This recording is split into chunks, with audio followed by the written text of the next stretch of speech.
Hello everyone, welcome and welcome back to the channel. My name is Riya Mishra और आज हम लोग करेंगे डीएलएड के मोस्ट इम्पॉर्टेंट क्वेश्चन, जो कि हमारा टॉपिक रहेगा, हमारा सब्जेक्ट सामाजिक अध्ययन से। ठीक है, इसके हम लोग आज मोस्ट इम्पॉर्टेंट क्वेश्चंस देखेंगे, जो कि आपके डीएलएड एग्ज़ाम में बहुत ही ज़्यादा इम्पॉर्टेंट है। ये A to Z क्वेश्चन बहुत ही ज़्यादा इम्पॉर्टेंट है हमारे सब्जेक्ट सामाजिक अध्ययन का। देखो, हमारा क्वेश्चन नंबर 1, ये 71 मत समझना, ये क्वेश्चन नंबर 1 समझना, 72 मत समझना, क्वेश्चन नंबर 2 समझना, क्योंकि हमारी डीएलएड की सीरीज़ चलती है।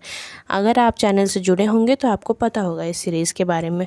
चलिए, क्वेश्चन नंबर 1 हमारा कहता है, प्रथम विश्व युद्ध कब आरंभ हुआ था। ठीक है, ऑप्शन ए है 1914, 1941, ऑप्शन सी है 1952, ऑप्शन डी है 1950।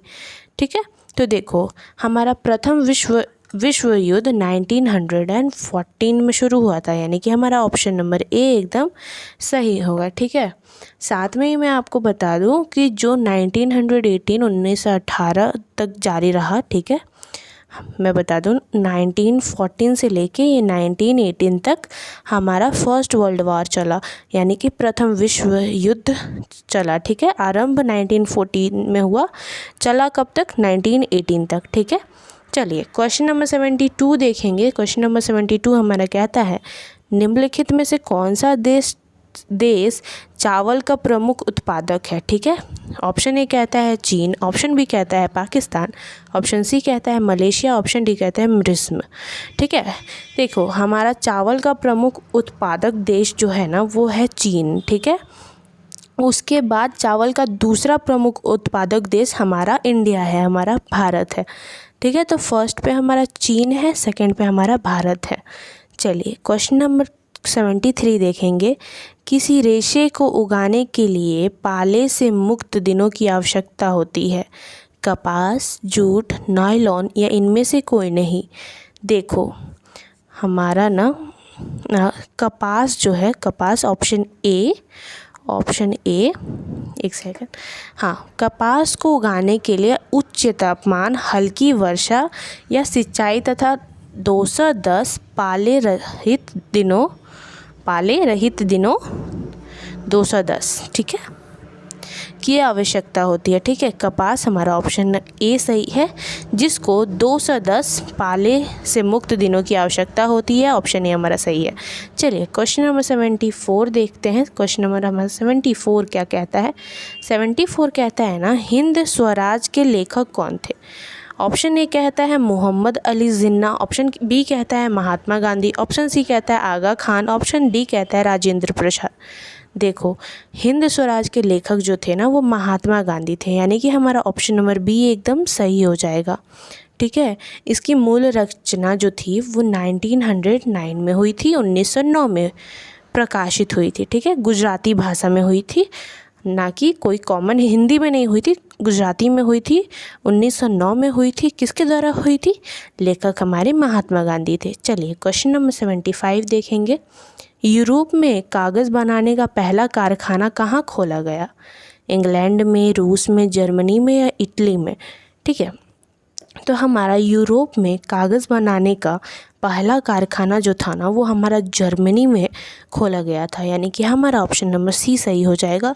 देखो, ये सारे क्वेश्चन बहुत ही ज़्यादा इंपॉर्टेंट है, तो इसको हल्के में नहीं लेना है, ये हमारे डीएलएड में आएगा ही आएगा। ठीक है, बहुत ज़्यादा मोस्ट इम्पॉर्टेंट क्वेश्चंस है जो आज हम लोग कर रहे हैं। ठीक है, चलिए नेक्स्ट क्वेश्चन पे बढ़ते हैं। नेक्स्ट क्वेश्चन है हमारा, शिव समुद्रम जलप्रपात किस नदी पर स्थित है। कौन सी नदी पे स्थित है, कृष्णा नदी पे, गोदावरी नदी पे, तापी नदी पे या कावेरी नदी पे। ठीक है, देखो, हमारा जो शिव समुद्रम जलप्रपात है ना, वो कर्नाटका में कावेरी नदी पे मतलब स्थित है। ठीक है, कावेरी नदी पे स्थित है। कावेरी नदी कहाँ पे स्थित है, कावेरी नदी कर्नाटका पे है। ठीक है, तो कर्नाटका में कावेरी नदी पे स्थित है हमारा क्या, शिव समुद्रम जलप्रपात। ठीक है, हमारा ऑप्शन नंबर डी सही हो जाएगा। चलिए नेक्स्ट क्वेश्चन पे बढ़ते हैं। नेक्स्ट क्वेश्चन हमारा कहता है ना, 1 centimetre is equal to 1 kilometre के लिए सही प्रतिनिधि भिन्न क्या होगा। ठीक है, रेशियो पूछ रहा है, 1:100, 1:1000, 1:1 लाख या 1:10,000। ठीक है, 10,000 या 1 लाख। ठीक है, तो देखो हमारा जो है ना 1 centimetre is equal to 1 kilometre एक मानचित्र स्केल के रूप में प्रयोग होता है, ठीक है। तो हमारा 1 किलोमीटर हो गया ना, 1 किलोमीटर हमारा 10,000 सेंटीमीटर हो गया, ठीक है।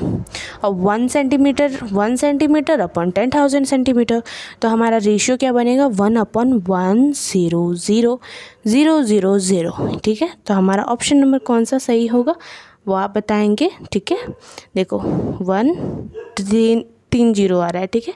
हमारा कितना ज़ीरो था, 4 जीरो था। 10 1 2 3 4 4, यहाँ पे 10 4 जीरो, यानी हमारा ऑप्शन नंबर डी हमारा सही हो गया, ठीक है। 1 centimetre is equal to 1 kilometre, option number D हमारा सही हो गया। चलिए नेक्स्ट क्वेश्चन हम लोग देखते हैं। नेक्स्ट क्वेश्चन हमारा कहता है झारखंड, छत्तीसगढ़ और मध्य प्रदेश राज्य खनिजों और डैश भंडारण में समुद्र हैं, ठीक है। कोयला में, सोना में, सिलिकॉन में, इनमें से कोई नहीं, ठीक है।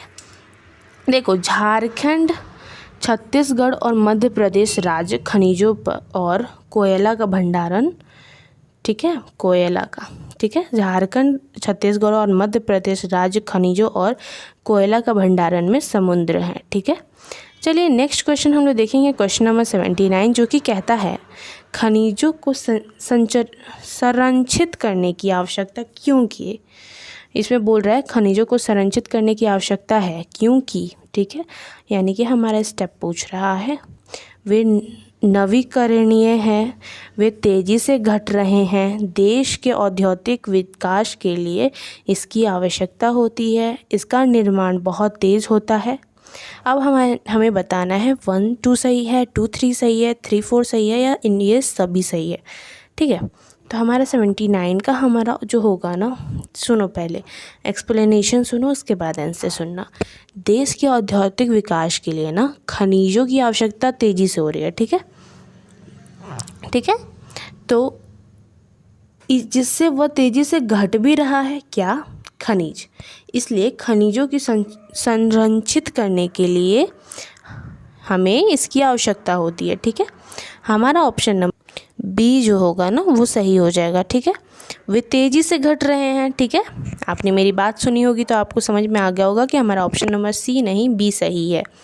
मैंने क्या कहा, देश के औद्योगिक विकास के लिए हमें इसकी नीड होती है, हमें इसकी आवश्यकता बहुत तेज़ी से हो रहा है, जिसकी वजह से वह तेज़ी से घट रहा है।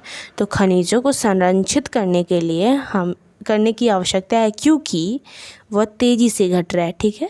चलिए नेक्स्ट क्वेश्चन हम लोग क्वेश्चन नंबर 80 देखते हैं। क्वेश्चन नंबर 80 हमारा कहता है रेड डाटा बुक का उद्देश्य क्या है, ठीक है। यहाँ रेड डाटा का बुक का उद्देश्य पूछ रहा है। ऑप्शन ए कहता है सामान्य प्रजातियों के विलुप्त होने के खतरे के अवगत करना। ऑप्शन बी कहता है संकटग्रस्त प्रजातियों सामान्य रूप से चिन्हित करना, स्थानीय स्तर पर संकटग्रस्त प्रजातियों की पहचान एवं उनके संरक्षण के संबोधन कार्यों की प्रोत्साहन देना, या इनमें से सभी, ठीक है। हमारा जो क्वेश्चन नंबर 80 का होगा ना उसका हमारा ऑप्शन नंबर, देखो आंसर देखने से पहले हम लोग देखेंगे कि ये रेड डाटा बुक है क्या, ठीक है। ये किसके बारे में पूछ रहा है, उसके बाद उसके उद्देश्य के बारे में हम लोग आंसर बताएंगे, ठीक है।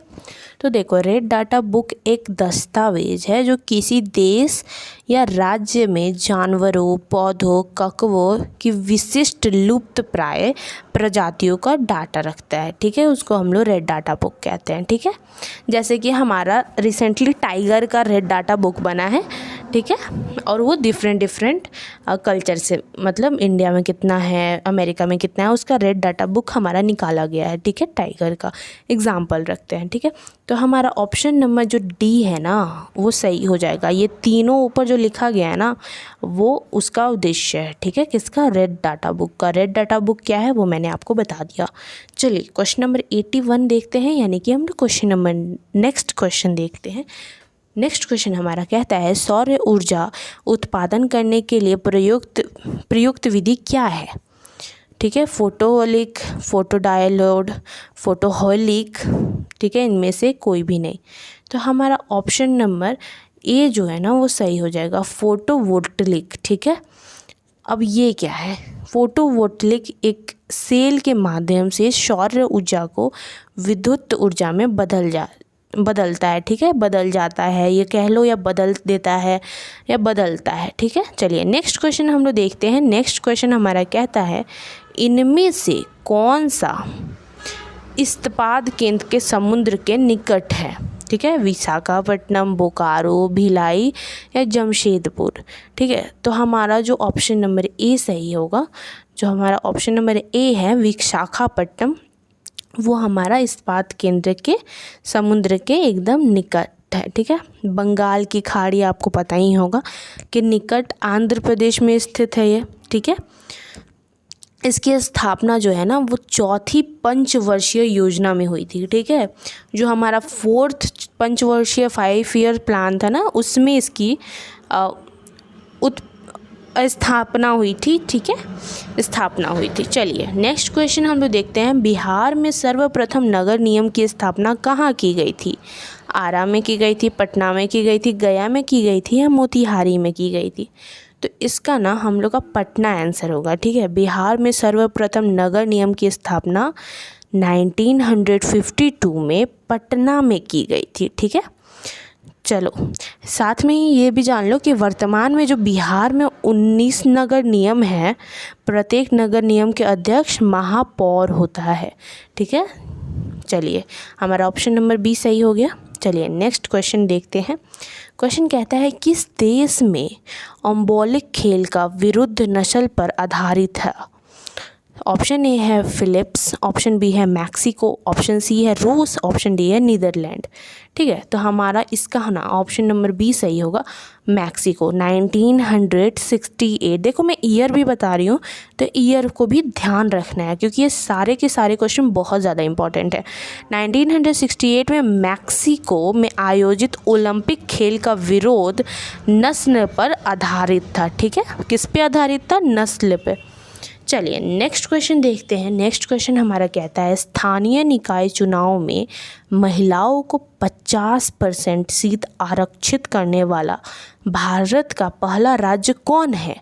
ठीक है, कौन है जो महिलाओं को 50% आरक्षित रिजर्वेशन दे रहा है? बिहार है, उत्तर प्रदेश है, मध्य प्रदेश है या राजस्थान है? तो इसमें ना हमारा ऑप्शन नंबर ए सही होगा, ठीक है। स्थानीय निकाय चुनाव में महिलाओं को 50% आरक्षण दी जाती है। कहाँ पे? बिहार पे, ठीक है।